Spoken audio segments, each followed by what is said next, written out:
مجھے درخت پر بیٹھے شام ہو گئی تھی مگر یہ بلا کسی بھی طرح ٹلتی نظر نہیں آ رہی تھی۔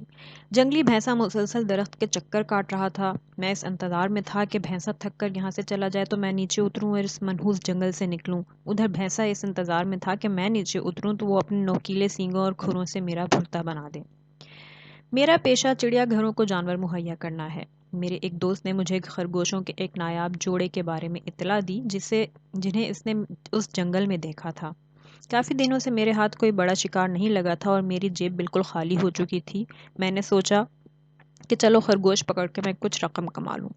چنانچہ میں آج صبح ان خرگوشوں کی سنگن لینے جنگل میں آیا تھا۔ اپنا کھانا پینے کا سامان اور خرگوش پکڑنے کے پھندے وغیرہ میں نے ایک بڑے درخت کی کھو میں چھپا دیے تھے اور خود خرگوش کی کھوج میں نکل پڑا، مگر ایک تنگ سی پگڈنڈی پہ میرا سامنا خرگوش کے بجائے اس جنگلی بھینسے سے ہو گیا۔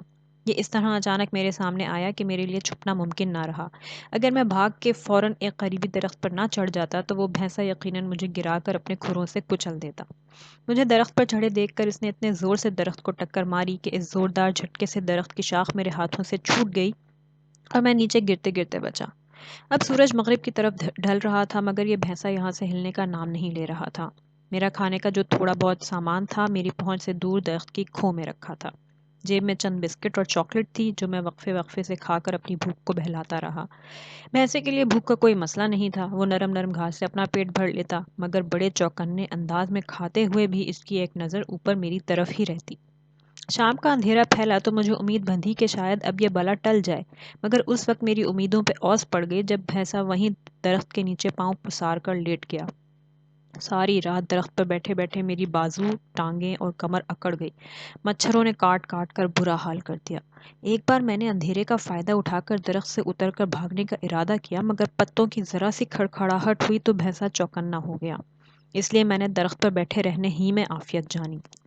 صبح کا اجالا ہوا تو میں نے سکون کا سانس لیا۔ پیاس سے حلق خشک ہو گیا تھا، بھوک کے مارے پیٹ میں چوہے دوڑ رہے تھے۔ پھر ہلکی ہلکی دھوپ نکلی تو مجھے اونگ آ گئی اور میں درخت کی شاخوں سے لپٹ کر سو گیا۔ آنکھ کھلی تو دیکھا بھینسا نیچے موجود نہیں تھا۔ مارے خوشی کے میرے منہ سے چیخ نکل گئی۔ میں نے ادھر ادھر نگاہیں دوڑائیں، ارد گرد بھینسے کا کوئی نشان نہ پا کر میں جلدی سے نیچے اترا اور جنگل سے باہر جانے والے راستے کی طرف دوڑ لگا دی۔ میں جلد سے جلد اس جگہ سے دور جانا چاہتا تھا۔ بھاگتے ہوئے میں پیچھے مڑ کر بھی دیکھ رہا تھا کہ کہیں بھینسا پیچھے تو نہیں آ رہا ہے۔ اسی گھبراہٹ میں ایک گہرے گڑھے میں گرتے گرتے بچا۔ یہ گڑھا میرے جیسے ہی کسی شکاری نے کسی جانور کو پھانسنے کے لیے کھود رکھا تھا۔ گھڑا اوپر سے بڑی مہارت سے جھاڑ جھنکار سے ڈھکا ہوا تھا۔ جیسے ہی میرا پاؤں گھڑے میں پڑا میں نے قریب ہی اگی ہوئی ایک مضبوط جھاڑی کو پکڑ لیا اور میں اس گڑھے میں گرنے سے بچ گیا۔ ابھی میں اس حادثے سے سنبھلا ہی تھا کہ مجھے اپنے پیچھے کسی کے بھاگنے کی آوازیں سنائی دیں۔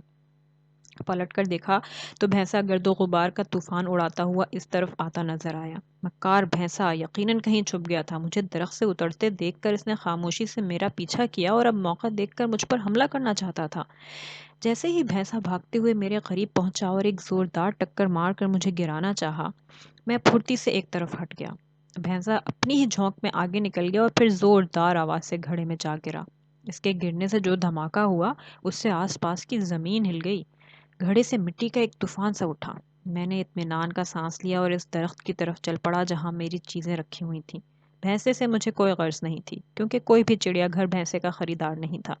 میرا کام بس اتنا تھا کہ گھڑا کھودنے والے شکاری کو بھینسے کے گھڑے میں گرنے کی خبر دے دوں تاکہ وہ اور اس کے ساتھی آ کر اس خونخوار بھینسے کو سبق سکھائیں کہ کسی کو بلا وجہ تنگ کرنے کا کیا انجام ہوتا ہے۔